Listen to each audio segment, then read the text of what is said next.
Ladies and gentlemen, this is the main event.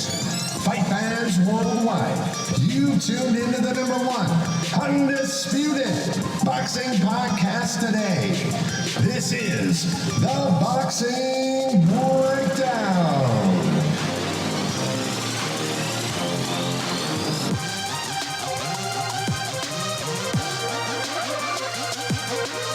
Now, your heavy-handed, hard-hitting host, Mark Roxey.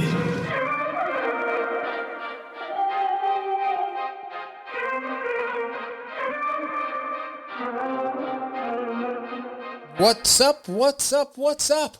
Welcome to another edition of the Boxing Breakdown, and I am your host, Mark Roxey. Thanks for being with us tonight, and I would like to welcome into the studio my partner in crime, Mr. Harold Hunt. What's up? What's up? What's up, Harold? Good evening. Good evening. How are you this fine I'm evening, doing great, sir? man. It's a wonderful evening, and we always get to talk about boxing. That makes me happy. Oh yeah, that's for sure. Yeah, well, it's been a crazy week in boxing land, and how was your week? Always good. I had a fight I had to do in South Carolina, so that's always a good time. And anytime you can be around the sport that we love, it's always a good time. So it was good to get back and have opportunity to do this. Yeah, for sure. How was the fight? It was really good. I mean, it was like we had 13 bouts, but the one that impressed me the most was the two ladies. One was amateur. I mean, her first fight, and the other one was a seasoned pro. But the amateur one, well, her first fight, she fought off the back foot. She displayed the best skill set out of all the gentlemen, and they were a pretty good, skill set. But she really fought well. I enjoyed watching her.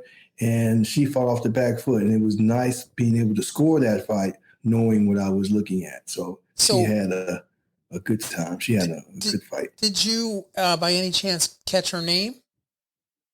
No, I cannot recall at the present time. I cannot do that.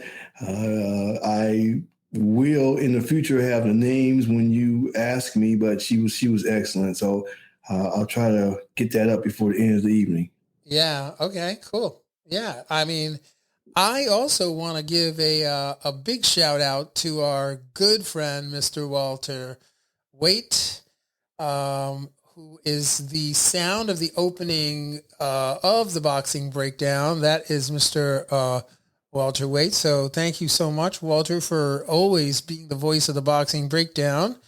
We appreciate our opening, and you have an absolute $1 million voice, and we got to get you on. Actually, you haven't been on the Boxing Breakdown for a while there, Walter. So we're going to have to get you on the program. If you're listening in, we're definitely going to get you on. And that'd be fun, wouldn't it, Harold? Yes, I actually worked with him this weekend. Oh, you did? He was there? Yes. Talk to me. This weekend I worked with him, and last week I worked with him in Tennessee. Okay, all right. So we had back-to-back weekends together, and I'm always amazed at how well he can get the crowd going, and his voice and his mannerism and his professionalism. And I always tell him, I said, man, you are good. And he always says, thank you, Mr. Hunt. Thank you. So he's a great guy, and it would be great for him to come on here. Yeah, man. And so, Harold, we're going to get him on. We're definitely going to get him on. I wanted to really just kind of take a minute at the beginning of the program here also to really just shout out our Ukrainian brothers and sisters in and out of the boxing community. We are praying for you and your country, and we are in solidarity and support of you. And certainly we do not condone any kind of violence or war outside of the boxing ring, of course, but we really want to just send our condolences for all of the men and women that have lost their lives in this senseless war. And we are praying for the Ukrainian people. And, I know, Harold, there's a couple of boxers, very, very prominent, successful boxers in our boxing community that are out there fighting the good fight. I wonder if you want to just chop that up a little bit. Yes, you have the Klitsko brothers who were heavyweight champions for a long time. The older brother, Vasily, is a mayor of one of the prominent cities there.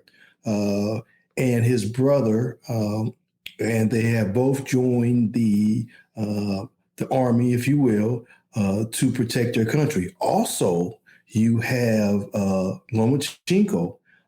He's joined also. The latest footage of him is he's in fatigues and he has a combat rifle and he is near the front line. The other boxer that's affiliated with this is Benali Triple G, and he took his family and they went to Greece. Really? So he is not there, but his kids are, and his wife and his family, they fled to Greece while this is going on. Chris Colbert's foe, I forget his name, not Chris Colbert's foe, I apologize. Gary Russell Jr.'s brother's foe, he is Ukrainian also. Okay. And he had a fight with on Saturday on Showtime against Gary Russell Jr., one of the brothers. And when the fight was over, he flew back to Ukraine to be with his twin sons and the wife. Right. So thus far, that's 4 prominent fighters who have retained their services as soldiers to their native country. Wow. Well, yeah. I mean, actually, I was going to call out,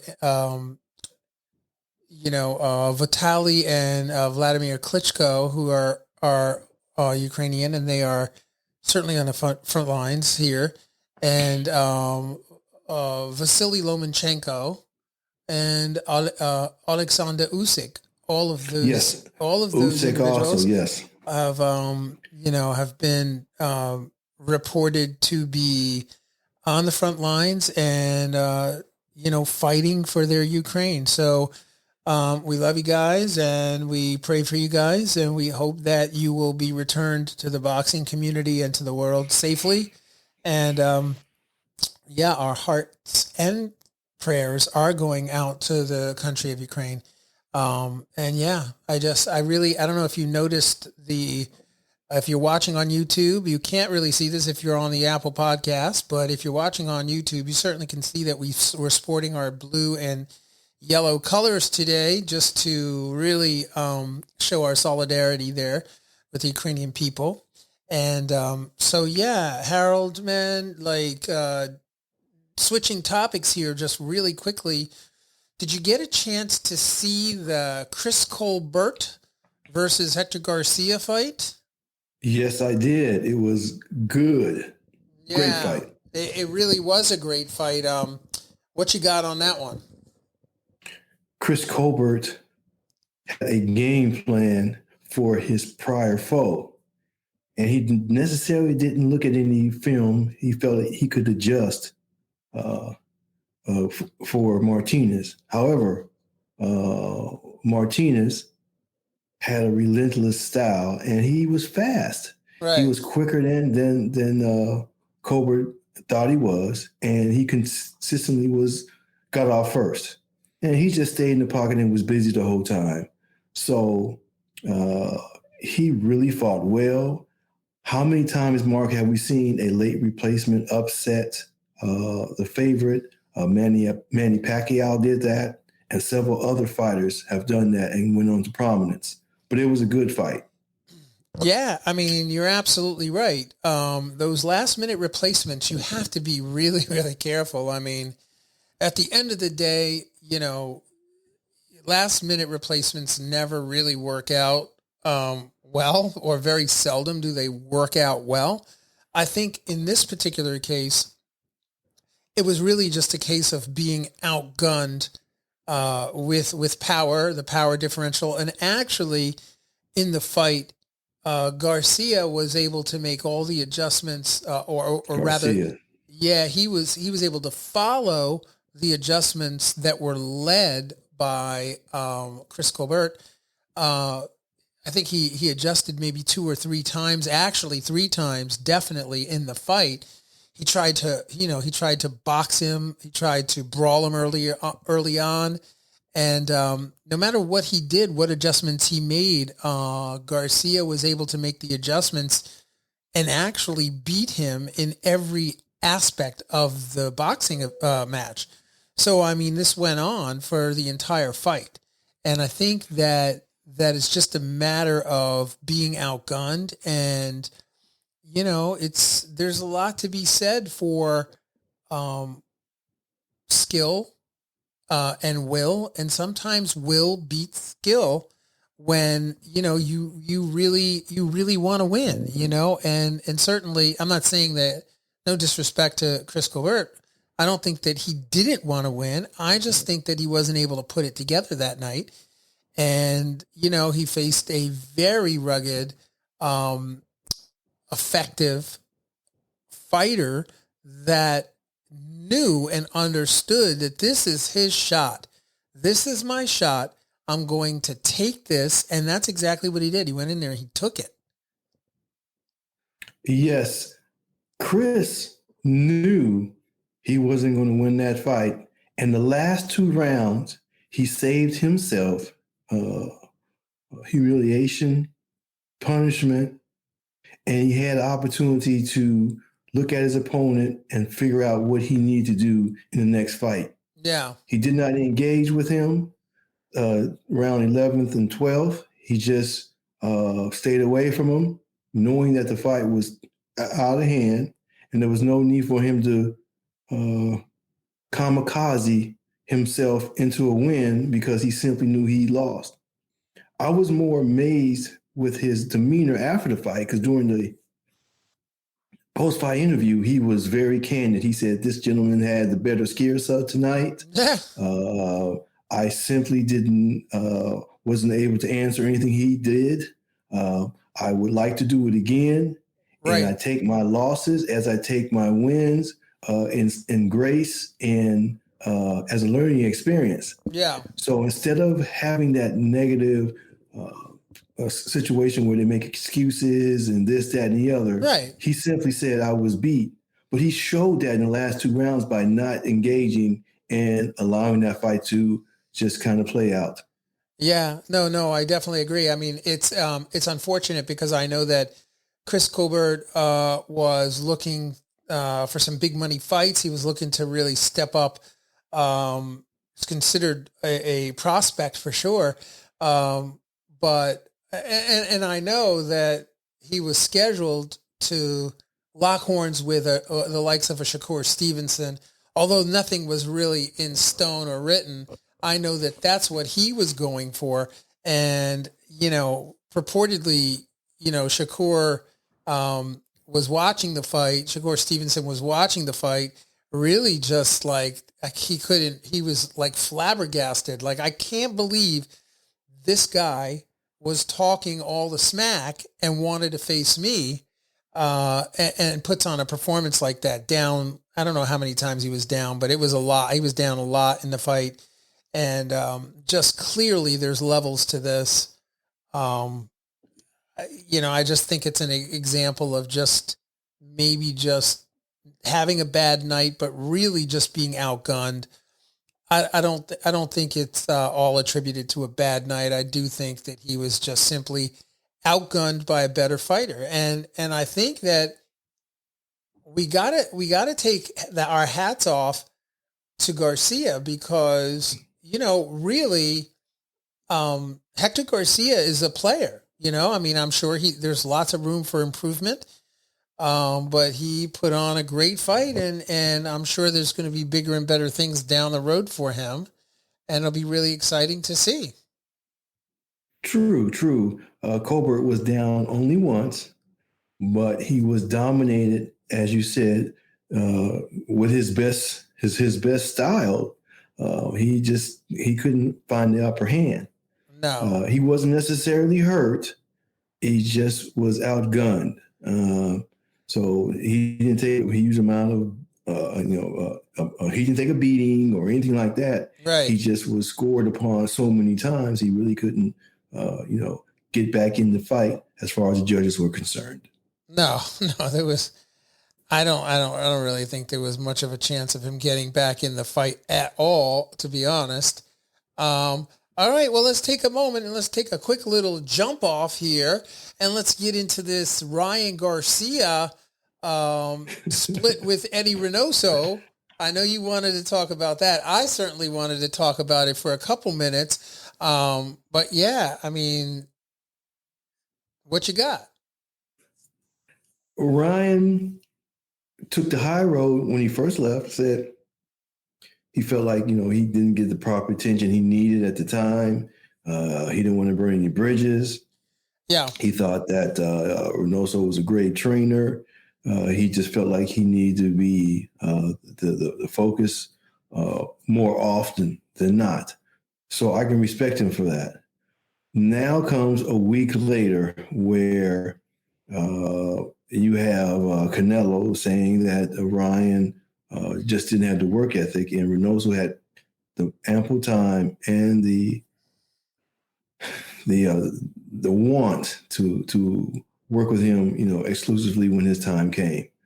So you have, two different situations going on, and you don't know which one is which. I commend Ryan for taking the high road initially, and now this is coming out. I believe the positive path has already been laid, and this is just kind of a follow-up scuttlebutt just for just to be said. Yeah. No, I mean, it's unfortunate that the two have, parted ways. I think that Ryan Garcia will be hopefully he'll be able to get the work with Joe Goosen. I'm not 100% sure what happens next, actually, but it's unfortunate. When a reporter asked Canelo, "Hey, what's going on?" I think it was Ellie Setback, did an interview with Canelo, and he said, like, "Hey, what's going on? What happened?" And Canelo was like, "I don't know. I have no idea what happened. I don't know what's going on with his, in his head." I'm paraphrasing, of course, not putting words into Canelo's mouth, but certainly it was, I don't know what happened. And the only thing I know is that Eddy Reynoso is in the gym every day, ready to work with everybody. He manages a full schedule of top level boxers, and he's willing and able to, work with everybody, including Ryan. So he really was dumbfounded. I don't really know what's going on with Ryan Garcia. I don't know what he's thinking, what's in his head. So I thought that was really, really interesting. And then Ryan Garcia comes back and says that Canelo really doesn't know why, which is exactly what he said. I don't know why. So, it's bizarre at best. The truth is only known by Ryan Garcia. Right. And I thought he dispensed it properly upon his initial exit. So I'm happy with what he said initially. I am. Well, Ryan Garcia does say, he came out and he said that Canelo doesn't have an accurate picture of what took place when he was falling, when it was failing to get the training time with Eddy Reynoso. He's saying that Canelo doesn't really know the full picture, Anyway, I don't know. I don't know what else to say about that. It's just a shame. Canelo's the big dog. He can say what he wants. The press is going to eat it up. He's going to make sure Reynoso is in the positive light rather. Right. So he feels he needs to say what he needs to say to defend Reynoso. Right. And it's going to make headlines, and it's just going to be what it is because Canelo is a big fish, the big dog, or however you want to say that at this time. Well, so, do you think by any chance? I'm just asking the question, and those of you that are tuning in on YouTube, if you want to leave your comments, if you want to get in the conversation, jump on. Please jump on. Be in the conversation. But do you think it's a scenario where Eddy Reynoso is just bitten off more than he can chew and he has too many fighters in his stable? Do you think that's a viable argument, which is an argument that both Ryan Garcia and Virgil Ortiz have both, commented on? What do you think? Well, I have to put it to a situation where I can make it relate to it. I love ribs, and I'll find a rib place, and those ribs are kicking, right? Right. And everyone finds out about them, and then the quality starts going down, down, down, and then it's no longer good. It's still there. The food still comes out, but the quality of food is just not good anymore because so many people know about it, and they want to continue to try to get that to have the business doing well. Right. But Reynoso, he's hot with Canelo, and he's had some fighters who've done very well, and everyone would like to be trained by him. He's not going to necessarily turn them down, but he's really going to squeeze the schedule to get everyone in. Right. I believe that he's giving everyone the proper time. I believe that, but he really has to manage because he is very popular. He's been highly successful. You cannot doubt that. If the gym itself was not successful, other than Canelo, then you had some argument. But all those guys are doing really well. And he had good success with Ryan. He won 3 fights, 2 by knockout or 3 by knockout. Right.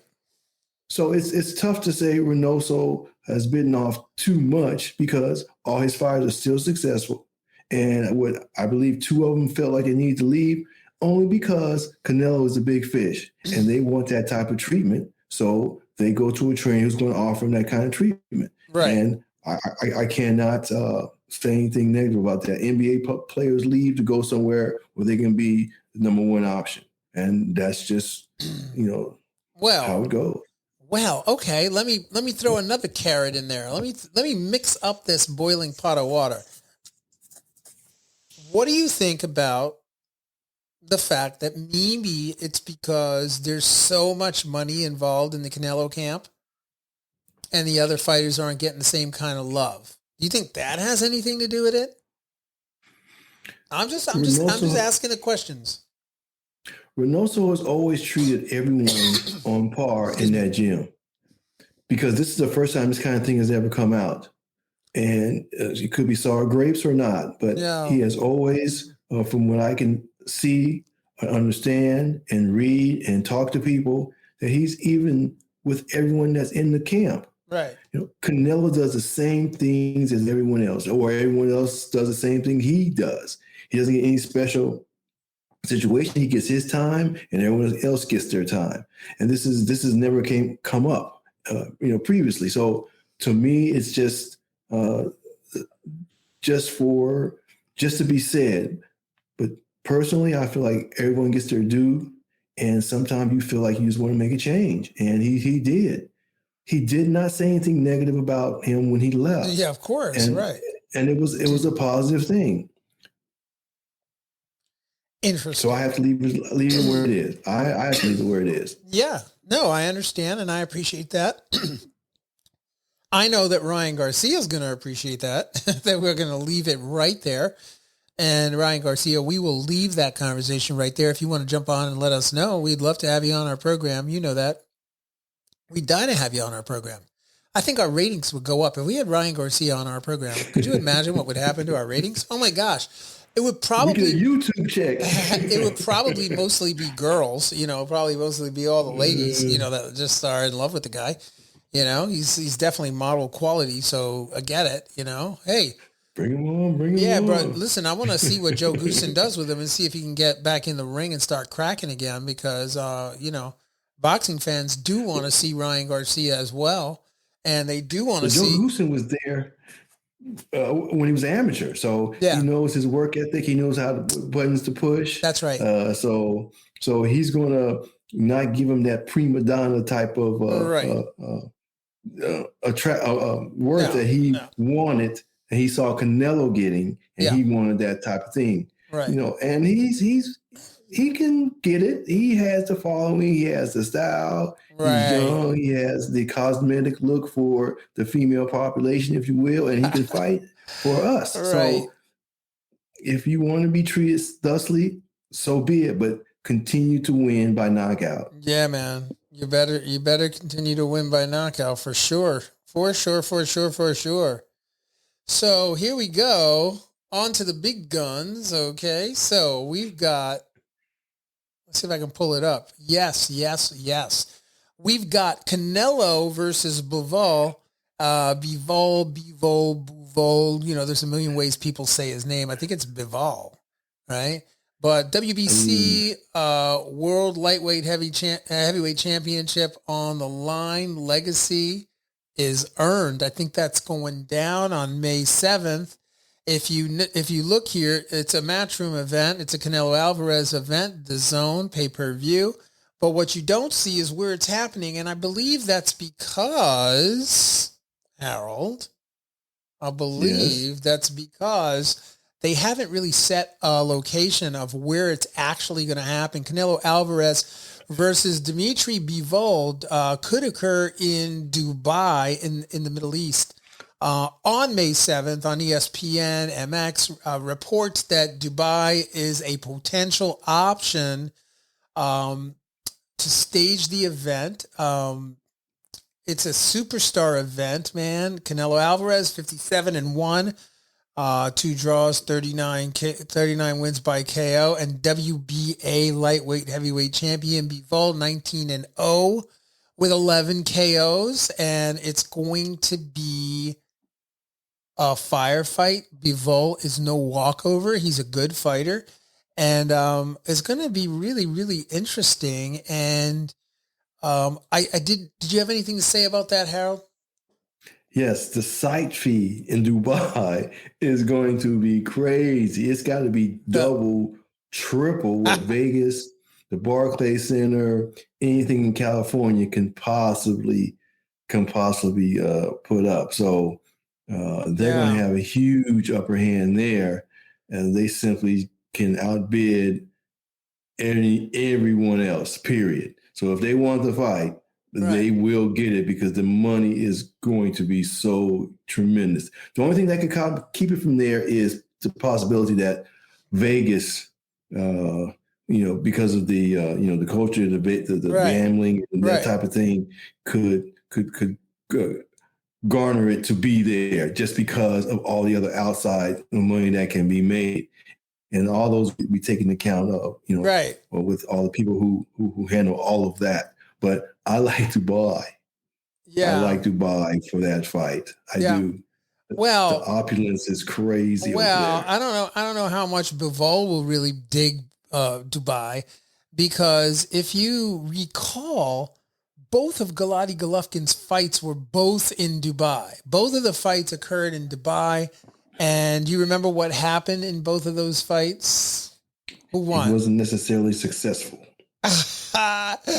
Canelo came away with 2 controversial victories in both fights in Dubai. Gennady Golovkin does not like Dubai, I'm pretty sure, at this point. But, the Canelo camp likes, it's a solid option, and they really like Dubai for the fight. So we'll just have to see whether or not the fight happens there. I'm not sure what other sites they're looking at, if they're looking at any places in Europe. But I know that Dubai is an option. Vegas would be on fire if that fight happened there. It'd be on fire. Yes, it would. You know what's real? Go ahead, Harold. Please go ahead. No, I was going to say, what's really on fire? Go ahead.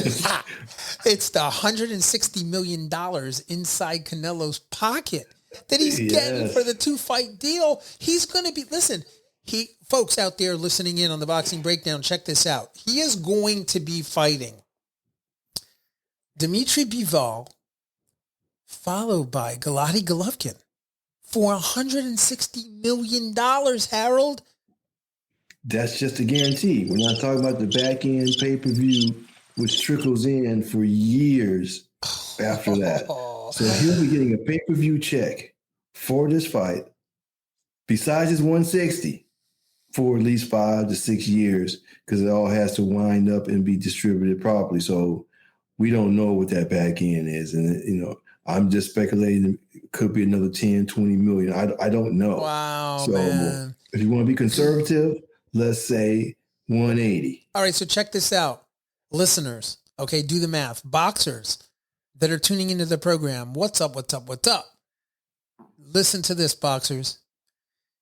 Canelo Alvarez is making $160 million to fight Bivol, followed by a very aging, no disrespect to Gennady Golovkin at all, but Gennady Golovkin is getting up there in age, right? He is not a spring chicken. He is up there in age. So Canelo, how much these guys understand this boxing game, Harold. They really, really get the business of boxing. They're not just and I understand Canelo, he cares about the money. Trust me. He cares. Don't ever say Canelo doesn't care about the money. He cares about the money. But what he's really caring about is his legacy, what he's trying to do. He's got this vision in his mind of what he wants to do, Harold. So he's got the 160 mil in the bank, cha-ching, and then followed by, he's going to fight Dimitri Bivol, which is going to probably be a pretty tough fight. But then his next fight is against Gennady Golovkin. He's already beat Golovkin twice, controversially, right? And the question is, why did he take these two fights over Charlo and Benavidez? Do you have an idea of why that would be?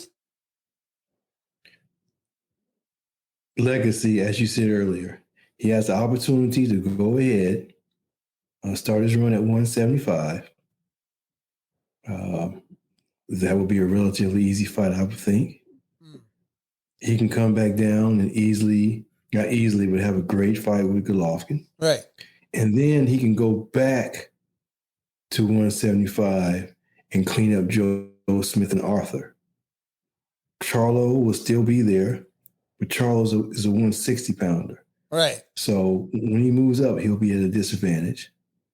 Benavidez is the one that everyone's going to be clamoring for, but he can take his time with those fights. He doesn't have to go do them right away.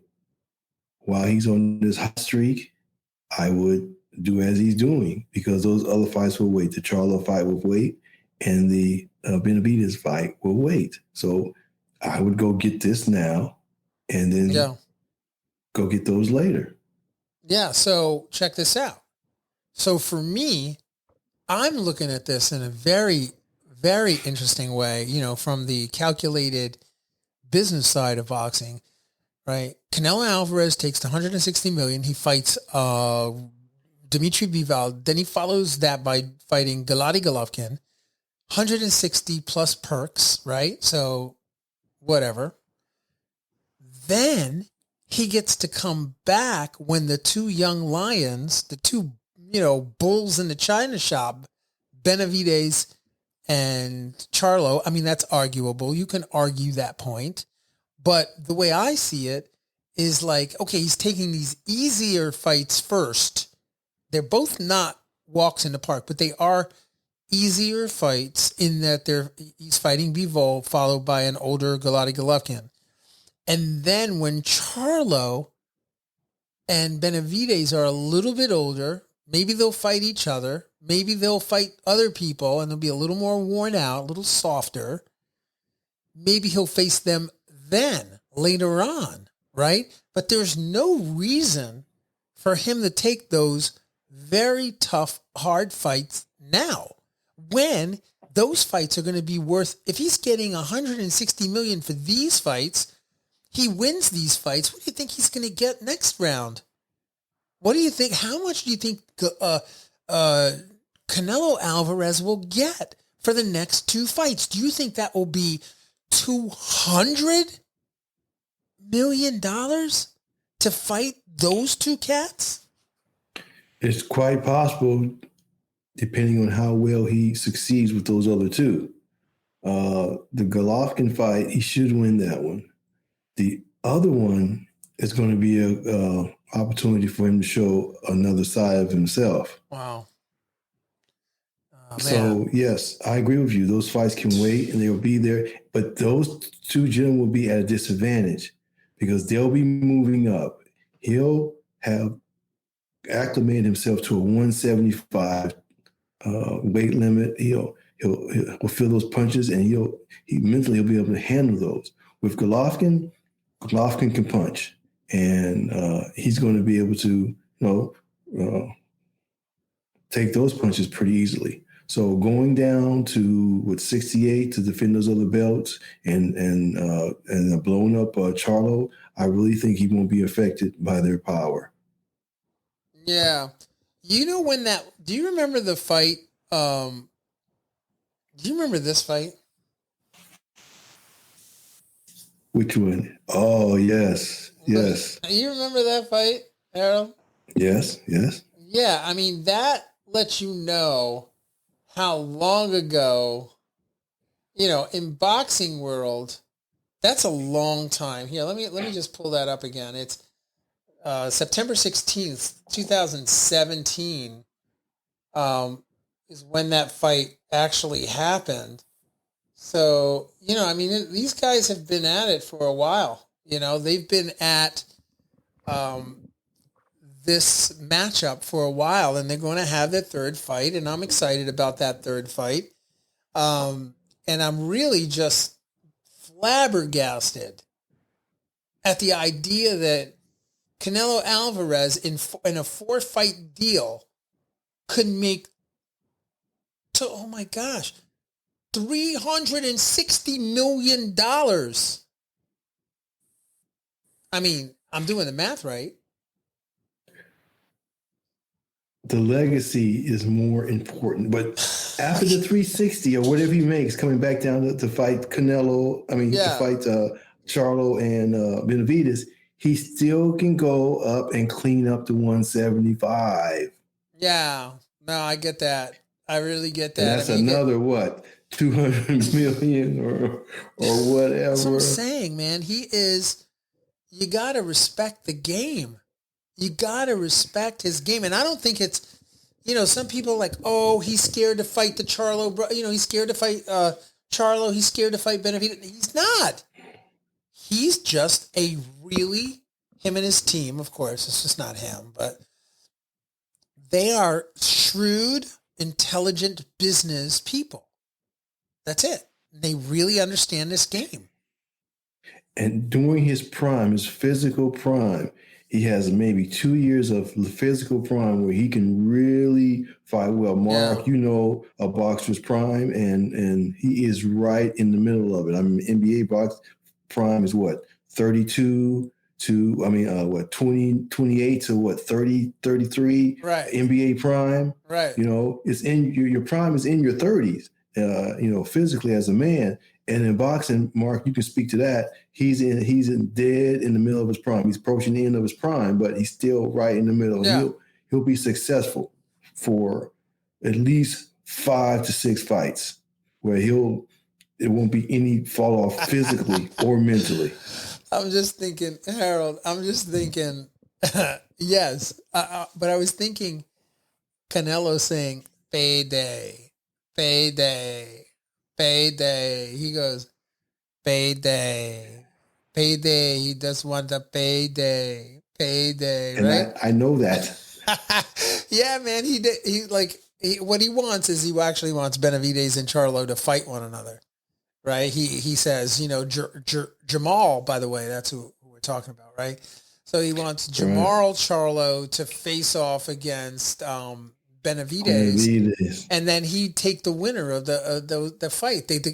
He says that these guys just want to fight him for the payday. They just want the payday, but they should fight each other. Like, they're good fighters. They should fight each other. If they want to get at him, they should fight each other. Around waiting.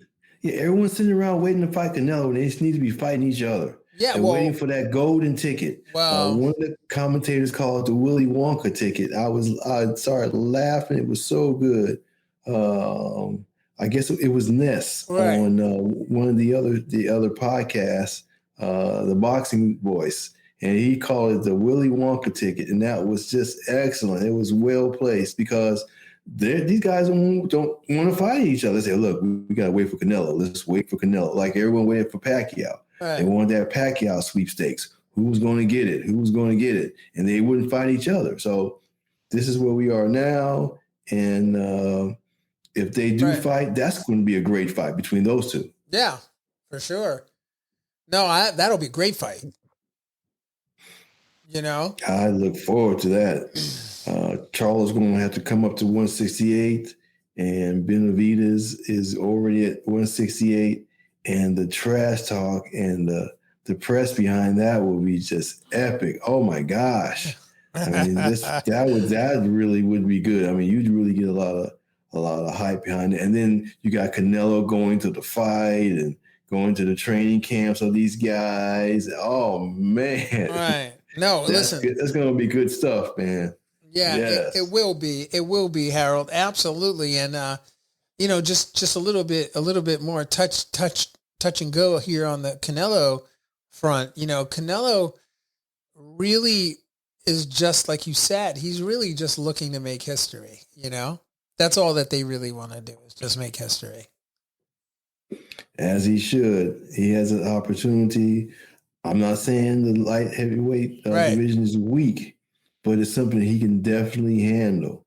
And I believe he can handle Bivol also. I mean, the other gentleman, Better Beef, if I'm saying that correctly. I believe he can beat him also. Right. Yeah. And Joe Smith. Joe Smith is a great fighter, but his fundamentals are so basic that he'll get picked apart by Canelo, who is a fundamentally sound fighter. So what do you think about this business that Canelo's not really facing anybody who's, of quality? What do you think about that? I mean, there's been some talk about him not facing, like he faced Avneen Yildirim. Remember that guy? I always had a hard time saying his name. Billy Joe Saunders, Caleb Plant, Sergey Kovalev, Daniel Jacobs, Rocky Fielding, and Callum Smith. So what do you think about the fact that like Benavidez and these guys feel like he's not really facing any elite competition in those names? Well, you still have the mandatories. So he's forced to fight those guys, whether they look good to the public eye or not. He has to fight them to continue to hold the belt. I understand that. Right. Okay. The other guys he's fought, they were all champions in their respective divisions. What are you going to do? Right. They're champions of their division. So he's just fighting the champions. Now, if you want to say the champions are weak, then you're saying that division is weak. But that's not his situation. He didn't manufacture that. He's just fighting the champions of the division to pick up the belts. Right. So as long as he's fighting champions, I don't have an issue with it. If the light heavyweight division seems light to most people, that's what it is. Right.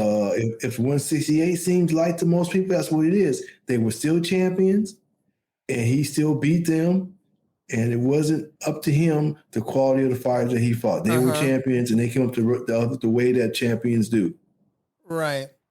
Well, I mean, there's going to be a lot of hubbubaloo around this fight with Bivol. How do you want to make a prediction, Harold? Do you want to? Yes, I always do. I don't mind getting my throat cut, or eating the throat, or whatever you want to say. Right.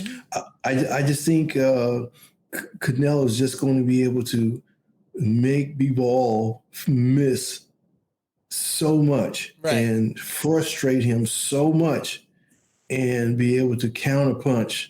And once he puts the stinger on him, he'll knock him out. Yeah. No, I mean, I think you're right. I can't, if you guys have alternative feelings about that, anybody in the Bivol camp or anybody want to talk about the Golovkin, please leave your comments, man. Let us know. If you're listening on Apple Podcasts, we want to thank you for being with us. Please take a moment to share the podcast. Send it out to our friends out there. If you like it, share it with other folks in the boxing community and let them know that we are talking about some good boxing here on the Boxing Breakdown.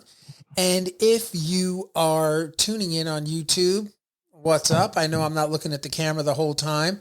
There's a lot of stuff here in this room that we have to pay attention to make this broadcast come to you. So I just want to thank you for being with us. Hit the like and subscribe button down below, right down in there, right? Make sure you get your notifications. That's right. Every time a podcast is released, you'll know it's released and you'll be able to tune in when it comes out. This way you're getting the news when the news is breaking. So with that being said, talking about breaking news, let's get into this, Harold. What you got to say about this, my brother? Tell me. Tyson Fury, WBC Heavyweight Championship of the World on the line against Dillian Whyte. That is going down April 22nd. Actually, April 23rd in Wembley Stadium, right? That's an event. Yes. Yeah, man, that's an event of all events. It's a Top Rank event, of course, in part Top Rank. I think BT Sports is involved in that, but it's going to be a great, great fight, Harold. What a venue. Wembley Stadium. Yeah. It will be sold out. Oh, yeah. A massive, massive amount of people will be there. If you can make it there, please go. It's just going to be phenomenal. They have a different feel about their boxing than you would get in Vegas. They're both beautiful, right? But that is just a different animal. I always like financials, and the financial ramification of this fight is crazy in that Fury gets 80% of whatever money is made, and Whyte only gets 20%. Oh my God! That's such a huge painful. There will be some kind of cut of the back end, the pay-per-view, if there's any concessions. I don't know what the breakdown will be, but something will be there for them. So Whyte could pick up a few more dollars on that end, but 80-20 is really something. That's really something. Wow. But he wants this fight. He's in the middle of suing the WBC. Who? Mr. Whyte. He has him in court right now. Wow. So he's suing them. It's an ongoing case because he felt like he was to get this fight earlier. Right. So he's suing for that situation. He was able to get the fight now, but he's still suing because he should have had it earlier, in his opinion. Right. So he's still suing them. He still gets the fight. He gets the smaller end of the purse, of course. He should pick up something on the back end, and he has his opportunity to shine. Wow. Yeah. So it's going to be a great fight. I would love to go there and just to feel that atmosphere. Oh my gosh. Right. Well, Tyson Fury has dominated the action here in the United States, dominated the conversation, dominated, Deontay Wilder twice. Right. And, he's just, man, it's only fitting for the Gypsy King to return to Wembley Stadium to defend his title, right? I mean, that's the right place to be. And I think it's going to be an outstanding evening of boxing. How do you see that going? I don't know what the undercard is. As far as the actual fight is concerned. Yeah, I mean Dillian, the fight. I mean Fury and Whyte.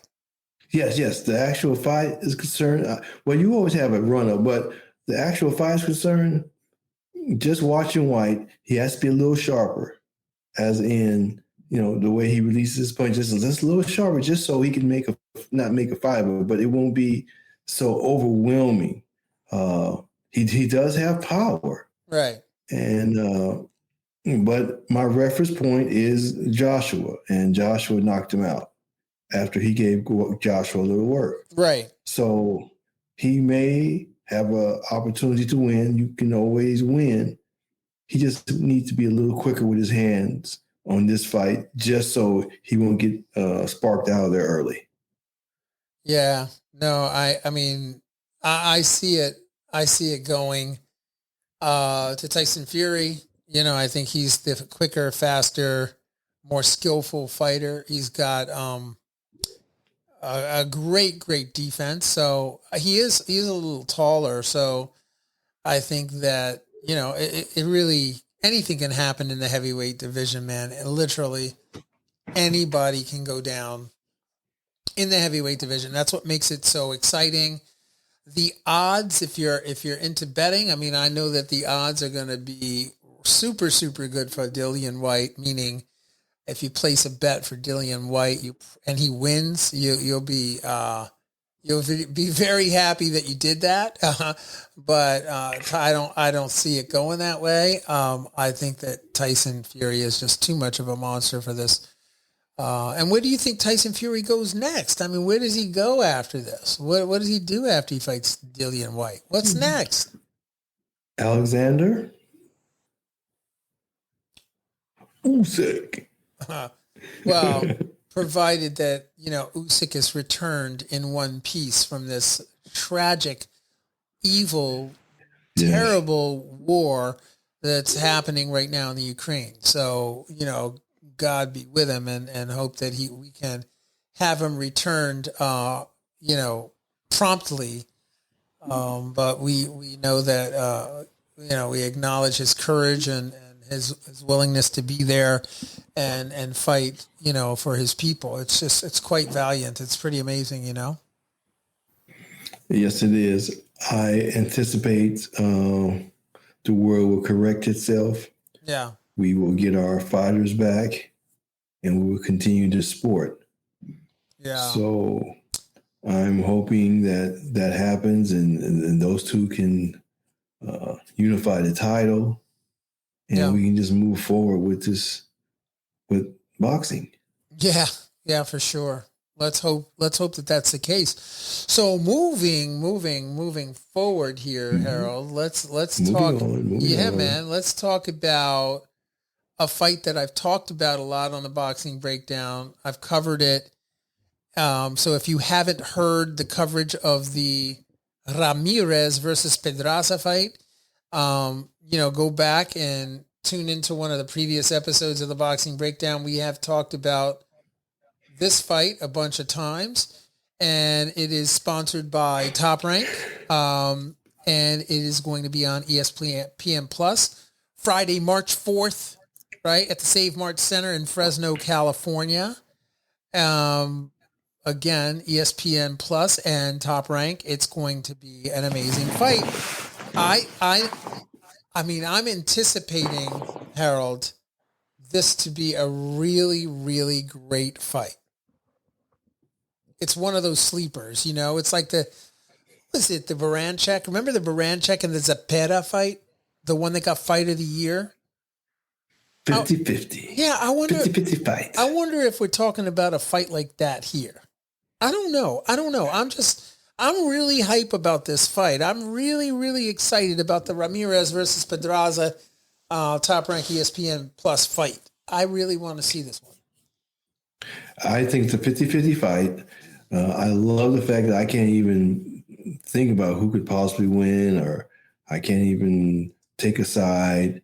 And those are the kind of fights that you look forward to because you really can't say. I would love to judge that kind of fight. Right. The kind where each round is so tight, you don't know who to give it to before you give your card to the referee to take to the head bean counter after each round. Those are the kind of fights that I love to judge. And even as a fan, trying to figure out after each round who won, it's going to be great. So that's a good fight. You know, that is a great fight. Yeah, no, definitely. It is going to be a great fight. And Jose, the sniper Pedraza, knows how to put on a good fight. These guys are going to be really, really something. So anyway, and last but not least, we're rounding right about 55 minutes into the program. We're just about ready to call it a night, but we can't do that without talking about this one. Chocolatito Gonzalez, Roman Chocolatito Gonzalez versus Julio Cesar Martinez, live on the zone. This is going to be another barn burner and another candidate for fight of the year. People, you don't want to miss this fight. Honestly, I mean, I could promote the fights. I could just be on here promoting fights because I'm just so pumped up and excited about these matchups. This is another great fight, people. It's live on the zone. Matchroom Boxing is putting on Chocolatito versus Martinez, March 5th, 2022. And if you are interested, it's at the Purtang Arena in San Diego, California. And that's going to be a really, really good fight, man, for sure. A lot of punches will be thrown. Chocolatito is so sound fundamentally. Even as he ages, he still will be exciting and he still will be able to win. Yep. And his opponent, of course, is a world-class disciplined fighter also. So I just see another great fight where you just can't pick anyone. Well, so those are the ones that boxing fans should really look forward to, I do. This is a WBC flyweight, matchup. And basically 27-year-old Martinez, has a record of 18-1 with 14 KOs. And he's facing really a legend in the sport, Roman Chocolatito Gonzalez, Chocolatito. who's 50-3 with 41 wins coming by way of KO. He's definitely going in the Hall of Fame, man. I would love to see him get in the Hall of Fame one day when his career's over. But again, this is going to be the classic bull in the matador, although I think they're both going to be bulls, to be quite honest. I meant, you're going to have the youthful Martinez versus the very mature and experienced Roman Chocolatito Gonzalez, right? So yeah, I mean, it's going to be a great fight. Martinez has really never faced anyone on the level of Chocolatito, but as you just saw with the Chris Colbert and Hector Garcia, the thing is, right? Here's the thing: Hector Garcia was a really good amateur. He had a very, very distinguished, successful amateur background. You got to be careful with these young guys because you never know. You just don't know what can happen. Martinez could pull an upset here. He is a combination puncher, right? So he will be able to trade with Gonzalez. It's going to be good. Yeah, but he has a little bit more power, right? And I think he's like 7 or 8 years younger. That makes a difference. But the frequency coming from Chocolatito may not allow him to utilize that skill set he has because he has to be wary about what's coming to him on a regular basis. Right. So he has to get his in while avoiding Chocolatito's. And Chocolatito knows that his defense will come from offense because he doesn't need to be taking that work. Right. Well, and his opposition at all. And listen, Harold, to Chocolatito's credit, the guy in his 50 plus fights, he's faced everybody. I mean, he's fought everybody in the division. I think on the flip side of that, like the toughest opponent that Martinez has been with in the ring are Jay Harris, right? Mick Williams Arroyo, and Christopher Rosales. Those are the three toughest opponents that Martinez has been in the ring with. So it is experience against, youth. And it's, yeah. The toughest was Arroyo, if I say that correctly. Arroyo, say it. Arroyo. I can't roll my tongue. I can't roll my tongue. I'm from the Midwest. But the situation is that's going to be something that he has had that kind of pressure from Arroyo, and that should serve him well against Chocolatito. Right. So he doesn't come in with a glossy record and hasn't fought anyone who can give him that kind of pressure that Chocolatito could apply. Right. So he's done well with that. As you say, he has youth. Youth could be served, or a mature person who knows the fight game and who's able to be successful at a mature age, a la James Toney.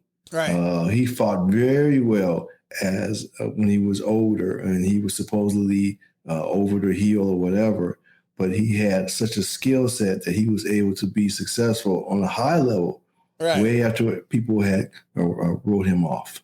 Right. Yeah, no. I mean, look, he says, he says that he's faced other great champions like Edgar Sosa, right? And he walked away with his hand raised on that fight, and now he's fighting, Roman Gonzalez, another one of his idols, actually. So I don't know if that's good or bad, because you got to really get in there and disrespect your opponent if you want to win. But Julio Cesar Martinez is class act. He wants to step up and fight the big guys, so there he is. He's going to be against the cream of the crop in that division. And it's going to be an amazing fight. Folks, do not miss this fight. I'm telling you, it will be candidate for fight of the year. Hopefully I'm not overhyping it. Y'all better perform, Chocolatito and Martinez. Y'all better do it because a lot of people are going to be tuning into this fight. And I cannot wait to see it, Harold Hunt. Yes, that's one of the ones I'm looking forward to. Just because Chocolatito is so busy, he's so aware of what's going on. He's able to change his style and his attack and his defense, and he's just beautiful to watch as he goes about the job. Yeah. Well, Harold, it's a pleasure as it always is to be with you on the Boxing Breakdown. I want to thank you. Huh? Yeah, man, we are done. We just rounded out an hour. We've done it, bro. We got through all of our topics. We've delighted our fans, our folks that are tuning in, the boxing aficionados who love to be with us on the Boxing Breakdown. Thank you. Yeah, and you made it possible for them to have a wonderful evening tonight. So I thank you for that. Thanks. Hopefully so. We did that. Yes, we did. Yeah, we did that. We just did it. And until next time, Mr. Harold Hunt, peace and love. I'll see you on the other side.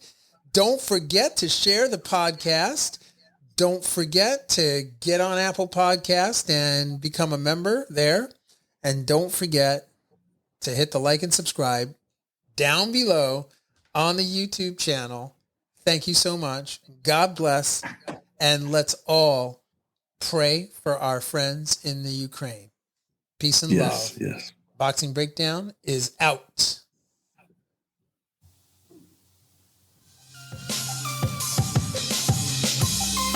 Fight fans, join host Mark Roxey and special guests as they break down all aspects of the boxing world, including news, business, management, training, promotions, fan reactions, upcoming events, matchups, future boxing stars, title fights, state of the boxing world, and all the stuff you don't see when you watch boxing.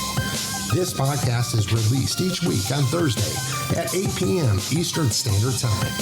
Live streamed on YouTube, Instagram, and Facebook Live. It's the Boxing Breakdown, hosted by Mark Roxey.